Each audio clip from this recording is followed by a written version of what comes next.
Hello friends, welcome back to my channel Surya വ്ളോഗ്സിലെ ഇന്നത്തെ വീഡിയോയിലേക്ക് എല്ലാവർക്കും സ്വാഗതം.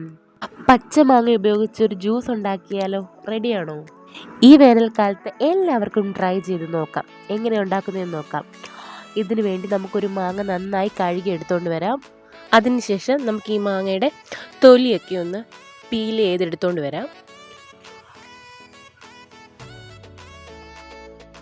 ഈ മാങ്ങ മൊത്തം ഞാൻ എടുത്തിട്ടില്ല, ഇതിൻ്റെ ഹാഫ് എടുത്തിട്ടുള്ളൂ. ഒരു ഗ്ലാസ് ഉണ്ടാക്കാനുള്ള ഇൻഗ്രീഡിയൻസ് ആണ് ഞാൻ ഇതിൽ പറയുന്നത്. മാങ്ങയുടെ തൊലിയൊക്കെ കളഞ്ഞ് വൃത്തിയാക്കിക്കൊണ്ട് വന്നിട്ടുണ്ട്. അത് ചെറിയ കഷ്ണങ്ങളാക്കി മിക്സിയുടെ ജാറിലേക്ക് ഇട്ട് കൊടുക്കുക. അതിൻ്റെ കൂടെ കുറച്ച് ഇഞ്ചി, 3 കാന്താരിമുളക് ഞാൻ ചേർത്ത് കൊടുത്തിട്ടുണ്ട്.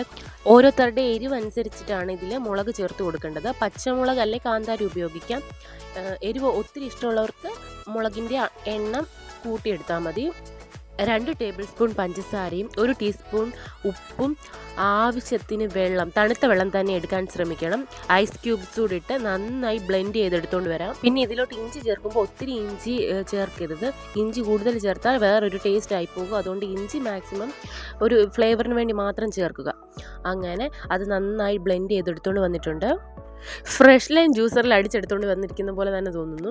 ഫ്രഷ് ലൈമിനെ പോലെ തന്നെയാണ്, ഫ്രഷ് ലൈമിനെക്കാട്ടിലും ഒരു പിടി സ്വാദ് കൂടുതലാണെന്ന് ഞാൻ പറയത്തുള്ളൂ. അങ്ങനെ അത് നമുക്കൊന്ന് അരിച്ചെടുത്ത് ഗ്ലാസ്സിലേക്ക് പകർന്നു മാറ്റാം. കുറച്ച് ഐസ് ക്യൂബ്സും പിന്നെ നമുക്ക് വേണമെങ്കിൽ കസ്കസ്, എനിക്ക് കസ്കസ് ഉള്ളത് കൊണ്ടാണ് ഞാൻ ഇട്ടത്. പിന്നെ സോഡ ഇഷ്ടമായുള്ളവർക്ക് സോഡ ചേർത്ത് കൊടുക്കാം. ഓരോരുത്തരുടെ ഇഷ്ടങ്ങളനുസരിച്ച് നമുക്ക് ക്വാണ്ടിറ്റി കൂട്ടി കുറച്ച് കൊടുക്കാം. സോഡ ചേർക്കാം, വെള്ളം ചേർക്കാം, ഓരോരുത്തരുടെ ഇഷ്ടം അനുസരിച്ചാണ് ഇതൊക്കെ.